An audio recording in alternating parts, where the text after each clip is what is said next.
There is a ghost that haunts more houses than any other.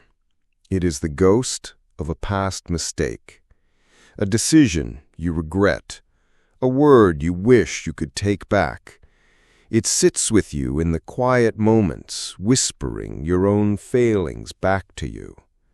And the world gives you one piece of advice: just let it go, as if it were that simple. As if guilt were a coat you could just take off and hang by the door. But what if I told you that trying to let go of your guilt is the very reason it still has so much power over you? What if the path to true, lasting peace is not found in turning away from your past, but in turning towards it with a radical kind of courage? The great psychologist Carl Jung understood that self-forgiveness is not an act of will, it is an act of integration. He taught that the part of you that made the mistake, the part you were so ashamed of, did not disappear. You exiled it. You pushed it into the darkness of your unconscious, into what he famously called the shadow. And the guilt you feel is the sound of that exiled part rattling the bars of its cage, begging to be seen. Today, we walk a different path. We will explore Jung's radical approach to healing the past. First, we will understand why conventional forgiveness fails. Then we will learn how to find the hidden wisdom buried within your deepest regrets. And finally, I will guide you through the first steps of a profound shadow work technique to begin a dialogue with your own inner ghost, not to banish it, but to finally make peace with it. This is not about forgetting what you did. It is about transforming what it did to you. To begin this healing work, I invite you to make a quiet, courageous declaration. Write in the comments below, "I am ready to face my past." This ghost of guilt, it feeds on a particular kind of energy, the energy of internal conflict. Most of us approach self-forgiveness as a battle between two parts of ourselves. There is the good me of today, the wise, evolved self who knows better. And then there is the bad me of the past, the foolish, weak, or cruel self who made the mistake. And the good me spends years trying to condemn, to punish, and to ultimately banish the bad me from the kingdom of the soul. But this strategy is doomed to fail. And here is the secret that conventional self-help rarely tells you. You cannot win a war against yourself, because the part you are fighting is also you. Every ounce of energy you spend trying to destroy that part of your past is energy you are stealing from your present. The ghost doesn't die, it just gets stronger from the attention of your battle. Let's meet Anna. She is 48 years old, a loving mother and a dedicated high school teacher. But for over a decade, she has been haunted by a single memory. A memory of a terrible argument with her son when he was 15. He had been struggling, acting out, and in a moment of fear and frustration, Anna had said something deeply cutting to him, words that she regretted the instant they left her mouth. "You are just like your father." Her son has long since forgiven her. They have a wonderful relationship now. But Anna has not forgiven herself. The memory has become a central character in her inner world. She has built a prison for the Anna who said that. This version of her is a monster in her mind, cruel, unforgivable. And the good Anna of today stands guard at the prison door, constantly reminding the prisoner of her crime. When a moment of joy appears in Anna's life, a promotion at work, a beautiful vacation, the guard rattles the cage. "How dare you feel happy," it whispers. "Remember what you did?" This is the insidious nature of unresolved guilt. It doesn't just make you feel bad about the past, it actively sabotages your present. It becomes the silent justification for why you don't deserve joy or success or peace. It is a heavy, invisible anchor dragging behind you, snagging on every opportunity for happiness. So why can't she just let it go? Because letting it go feels like a profound betrayal. It feels like she would be condoning her own terrible behavior. It feels like saying, what I did wasn't that bad. And her integrity, her moral compass, cannot allow that. So she holds on to the guilt because she believes it is the price she must pay. She believes the guilt is what makes her a good person now. This is the unconscious bargain so many of us make. My self-punishment is the proof of my remorse. But Carl Jung offered a completely different map, a radical path that does not require you to condone the action, but demands that you confront the actor. Jung's entire psychology is built on the pursuit of wholeness, and wholeness means acknowledging and integrating all parts of ourselves, not just the pretty parts, not just the noble parts, all of it. This is the heart of his concept of the shadow. The shadow is the container for everything in ourselves that we find unacceptable, our rage, our envy, our fear, and yes, the version of ourselves who made the mistake that haunts us. When Anna said those terrible words to her son, she was so horrified by her own capacity for cruelty that she took that part of herself, that bad Anna, and threw her into the dungeon of the shadow. She disowned her. She said, "That is not me." But the psyche does not allow for amputation. You cannot cut off a part of yourself and expect to be healthy. That exiled part does not disappear. It simply festers in the darkness, fueled by your shame and your fear. And the guilt that Anna feels, that constant draining ache, is the cry of that exiled part. It is the prisoner of the shadow begging not for freedom, but for a trial, begging to be seen, to be heard, to be understood. This is the radical shift that Jungian shadow work invites. The goal is not to forgive the act. Some acts are objectively not okay. The goal is to understand the actor, to have the courage to walk down into the dungeon of your own psyche, not as a judge, but as a compassionate investigator, to sit with that version of yourself you have locked away for so long, and to ask a simple but profound question. Not, why were you so terrible, but what were you trying to do? What fear was driving you? What unmet need were you trying to meet, however clumsily? What past wound were you reenacting? This is not about making excuses. This is about seeking understanding. It is the beginning of a process not of banishment, but of reclamation, of realizing that the monster in your dungeon might just be a lost and terrified part of your own soul, waiting for you to finally come and bring it home.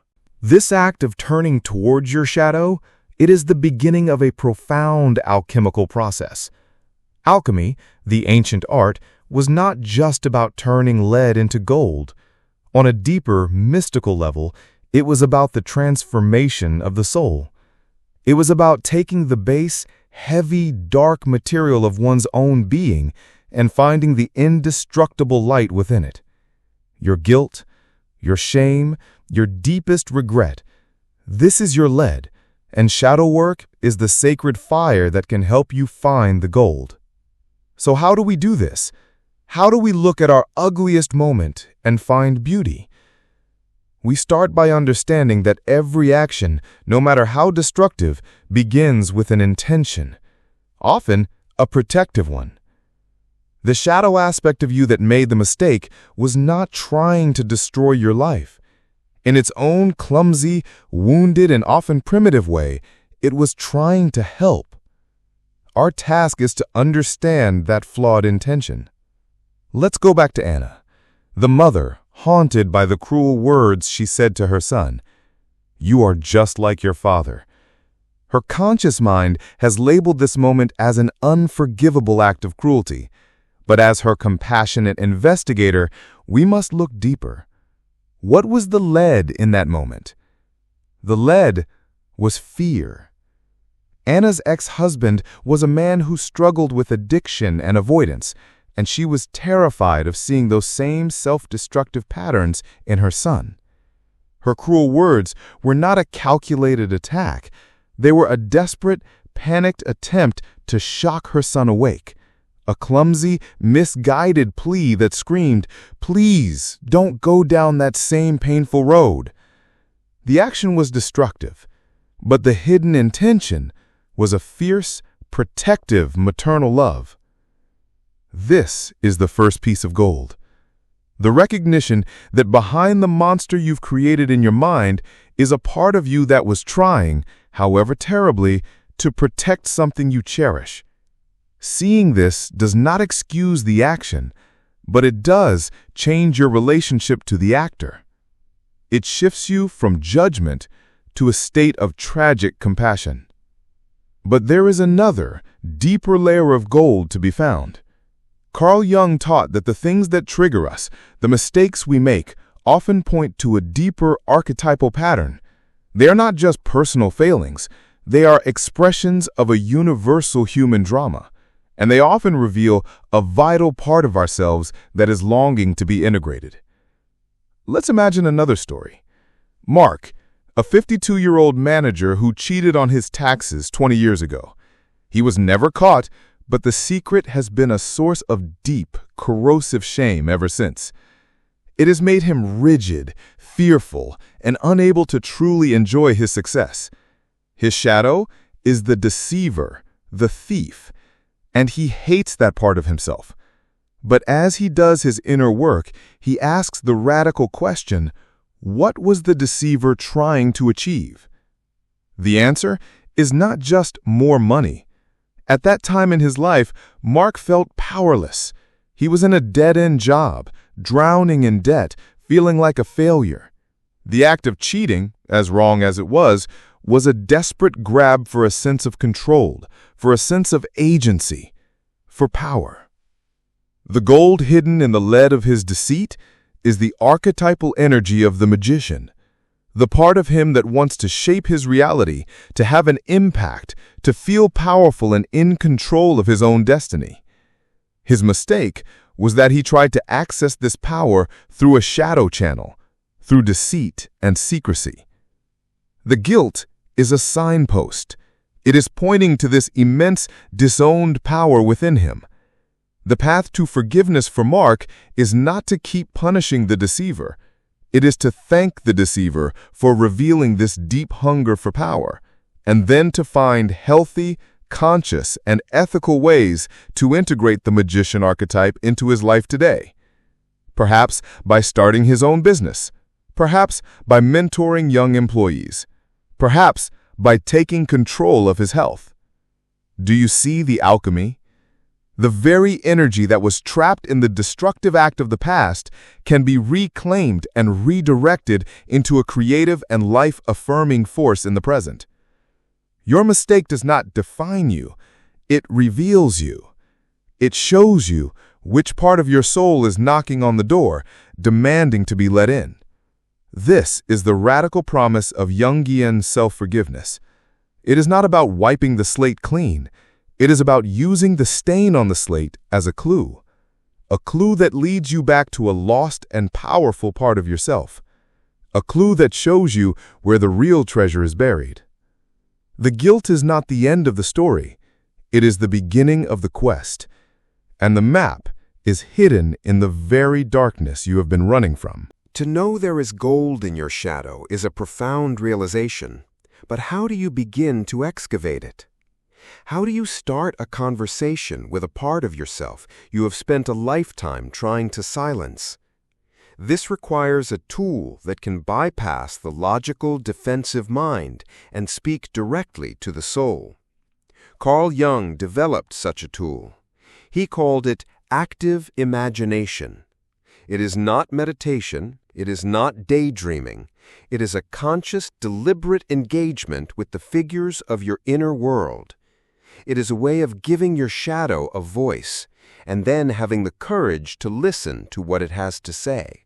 Here, in this safe space, I want to guide you through the first gentle steps of this powerful shadow work practice. Think of this not as a technique, but as a sacred meeting, a peace negotiation in the civil war of your own heart. We will call this exercise a conversation with the exile. First, you must create a space of safety and intention. Find a quiet time and place where you will not be disturbed for 10 to 15 minutes. Sit comfortably. Close your eyes. Take 3 deep, slow breaths. With each breath, imagine you are walking deeper into the quiet landscape of your inner world. Now I want you to bring to mind the memory that haunts you, the mistake, the regret. Feel the familiar sting of that guilt just for a moment. And now set the story of the memory aside. We are not here to replay the event. We are here to meet the actor. I want you to ask your own deep wisdom a question. Show me the part of me that holds this guilt. Show me the one I have exiled. Do not force an image. Just wait. Be patient. An image or a feeling will arise. It might be a younger version of yourself looking terrified. It might be a snarling, wounded animal. It might be a figure shrouded in dark robes. Whatever appears, trust that it is the right messenger. This is the exile. This is the part of your shadow that has been carrying the weight of your mistake. The second step is the most crucial. You must approach this figure not with your usual judgment, but with a radical curiosity. You are not the warden coming for an inspection. You are a diplomat entering a foreign land, seeking to understand. In your mind's eye, find a safe, neutral space to meet. A quiet room with 2 chairs. A clearing in a forest. Invite the exile to sit with you. And now you will ask it a question. Not a question of accusation, like, why did you do that? But a question of deep, compassionate inquiry. Choose one of these. What were you afraid of in that moment? Or, what was the one thing you desperately needed that you weren't getting? Or simply, what do you want me to know? And then you do the hardest part. You listen. You listen with your whole being, without interrupting, without arguing. The answer may come in words. It may come as a wave of raw emotion, a feeling of deep sadness or terror or profound loneliness. It may come as a single symbolic image. Let's imagine Anna, our mother from before, doing this work. She invites the cruel Anna to sit with her. She asks, "What were you so afraid of?" And the figure of her shadow self doesn't speak. It simply shows her an image. Her teenage son walking down a long, dark road alone towards a cliff edge. In that one image, Anna understands everything. The cruelty was not born of hate. It was born of a terrifying primal fear of loss. The exile was not a monster. It was a terrified guardian. The final step is an act of integration. After you have listened, you do not dismiss the exile. You do not send it back to its prison. You offer it a gesture of acknowledgement, of thanks. You can say silently in your mind, "Thank you for showing me your fear. Thank you for trying so hard to protect me, even if your methods were flawed. I see you now. You are a part of me. You are welcome to come home." You might imagine yourself giving this figure a gentle hug, or placing a hand on its shoulder, or simply nodding with a newfound understanding. And then you gently bring your awareness back to your breath and to the room around you. This is not a one-time fix. This is the beginning of a new relationship with yourself. Each time you practice this, you are dismantling the inner prison brick by brick. You are rewriting the old story of shame and punishment. The radical truth of Jungian self-forgiveness is this: the guilt does not dissolve when you finally succeed in banishing the bad part of you. The guilt dissolves when the bad part of you finally feels seen, understood, and welcomed back into the wholeness of your own heart. It is forgiveness through integration, through a radical, courageous, and compassionate embrace of your own beautiful, messy, and perfectly imperfect. Today, we have walked a path less traveled, a path that leads not away from our darkness, but directly through it. We have stood at the gates of our own inner prison, not as a warden, but as a liberator. We began by acknowledging the heavy, invisible anchor of guilt and why the simple advice to let it go so often fails us. Through the story of Anna, we saw how unresolved guilt becomes a ghost that sabotages our present joy. Then we journeyed into the heart of Carl Jung's psychology, into the realm of the shadow. We discovered the radical idea that our greatest mistakes do not hold our shame, but our hidden gold. We learned that the shadow self who acted out was not a monster, but a wounded guardian, and that the key to forgiveness lies in understanding its flawed protective intention. And finally, we took our first courageous steps into the practice of active imagination.